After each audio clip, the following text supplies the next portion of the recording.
Mapagpalang araw pa sa ating mga ka-business. Yun. So, maulan pa rin ngayon po. Kaninang madaling araw, ang lakas ng ulan. So yun, tayo na naman ulit. Isang bote. Bagong isda. Yes, correct. Isda na bagong. Parehas. Hindi nga pa si Boogie. Huli kang friend. Yes. Alright. So yun, piprito ang tilapia kasi magdidingding tayo ng papaya with saluyot. Yan mga kabiste. So hindi pa rin po nakakapasok si Ate Vera. Si Ate Vera ang si Ate Vera ang pinabuta ko ditong naghahanda ng mga pagkain nila ate at ng mga kapatid kong tungkuang. Yun. So ngayon tayo muna ang nag-aasikaso nito. So magdidingding tayo. Ang sahog ay tilapia. So yun, abang-abang po. Alam po, tignan nyo po ang lalaki ng tilapia. Talagang big size. So napakasarap po yan. Para sa dinding. Partner na partner yan. Lusog-lusog na naman po tayo mga ka-business kasama ang family ka-business at ang mga kapatid kong kagyan dito sa ka-business house. So, kailangan lutuin po natin ito ng may pagmamahal.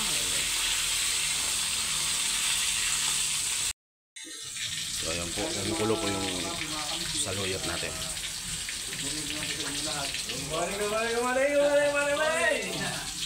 Ito tawag dyan, okra, talong at papaya.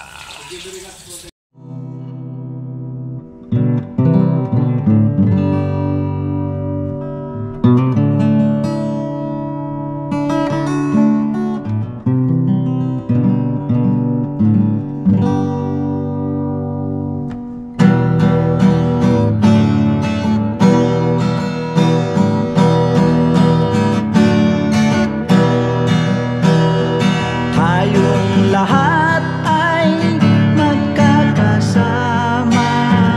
tayong lahat ay laging masaya.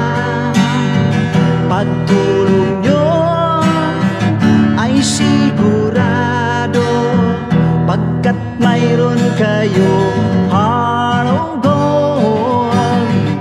Mahal namin kayo,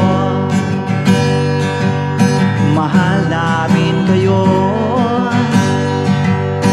Pinunukan my heart of gold. Mahal namin kayo, mahal namin kayo. Minahal kayo ng mga tao kahit sang panig nitong mundo, pagkat mayroon kayong heart of gold. Mahal namin kayo, mahal namin kayo. Keep it for a heart of gold.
namin kayo. Mahal namin kayo.